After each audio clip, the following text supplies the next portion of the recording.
Meanwhile, no one can explain where he got the money. No one can explain why he got so rich. You know, and Eric Weinstein, who is like a legit financial guy, said he talked to him. He had a meeting with him once. He's like, it was really clear that he's a construct. He's like, he doesn't know what he's talking about. He doesn't know anything. Yeah. That's not for sale right now? That didn't say it was. Oh. It's listed on Zillow, but not for sale. It's like everything's still on Zillow, kind of. Oh.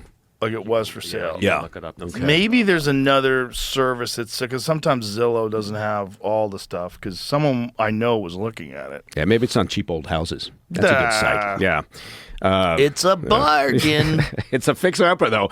Yeah. But like you'd have to go through that house. You'd have to hire like the top of the food chain security experts to go, and they would probably recommend you take that house apart. Yeah. Yeah. I mean, you could do it's called a sweep of the thing, and you know, but that's not going to guarantee, right? No. You really have to pull the walls down and look because I again, maybe I'm wrong. There's never say never, but I can't imagine that a psycho like Epstein, you know, wasn't enjoying videoing, you know, some of the activity that was going on. For sure. Yeah. Anyway. So, what do you think from your perspective? What do you think that was all about? Who do you think was involved in that? Do you think it was the Mossad? Do you think it was some rogue intelligence agency in America? Was it a coordinated effort? You know what? I know this. You know, there's a lot of talk about. You know, did he have some sort of intel connection? Right. Right. That you know, from my perspective, it's complete speculation. But I will say, like from an operational perspective, I have no idea. Was it Mossad? Was it anybody? Who knows? Right. But from an operational perspective, if you see a guy like this who's super connected and you know, all the way back to what 2008 was like his first trial, right? So he's had a long history of these problems. But if you know that he's kind of engaged in a variety of things.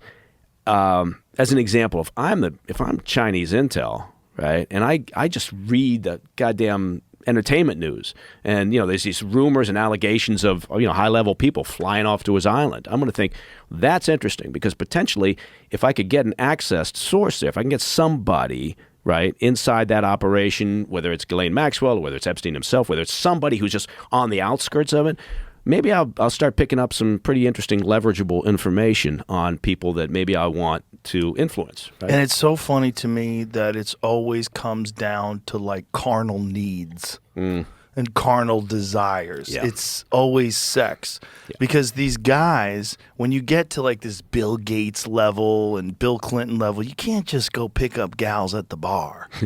Yeah, you know it's what a little I mean? tough. Yeah. So if you're a super famous super freak. And, you know, you like chasing skirts, but, you know, you can't do it. Like, what do you do? Well, you do what he did, right? Which is you get, somebody to procure for you, which apparently was primarily Maxwell's job. Yeah. And she's out there and you know, she was described, usually as his girlfriend, but she was clearly operating as his pimp or whatever the female version of a pimp is.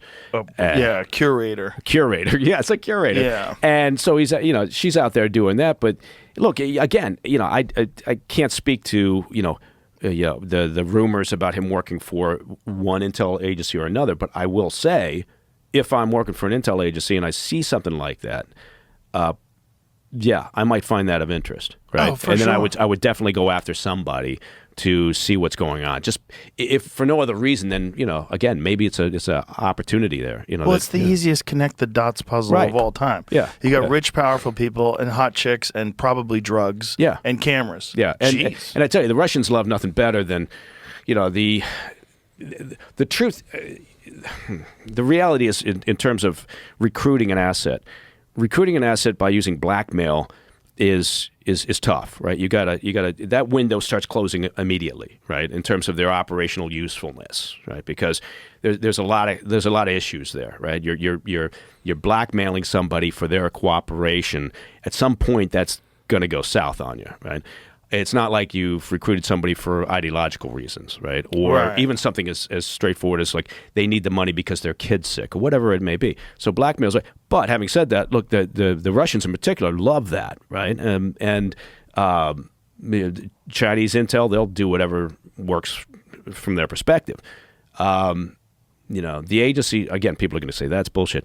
The agency tries, the blackmail is never really ever on the table as an option because it always leads to a problem, and sometimes those problems can be very, very bad. In terms of, in what way? What do you mean? Well, the asset will turn on you, right? Next thing you know, you've got an agent working now, a double agent working for the other side, right? Because they're so fucked over by the fact that they've been blackmailed.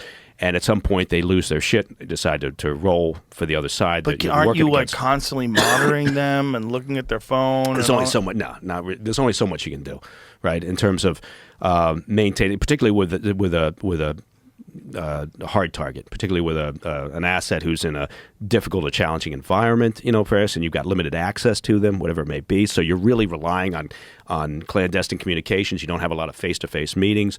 And at some point, you never know when things are heading south, right? And then the next thing you know, that's the operational reason for trying to avoid blackmail, right?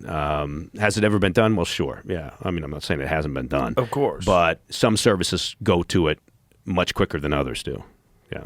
So, which services? And well, again, the Russians are primary users of something like that. They've got a shotgun approach. Yeah, Israelis have been known to do that in the honeypot operations that they'll do and other things.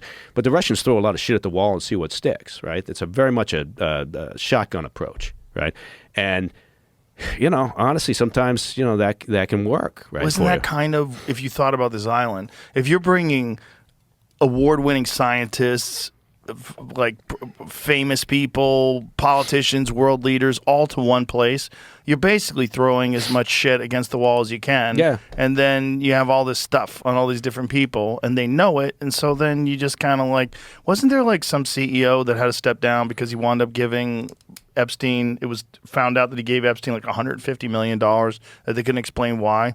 Well, okay. Wasn't that the case, Jamie?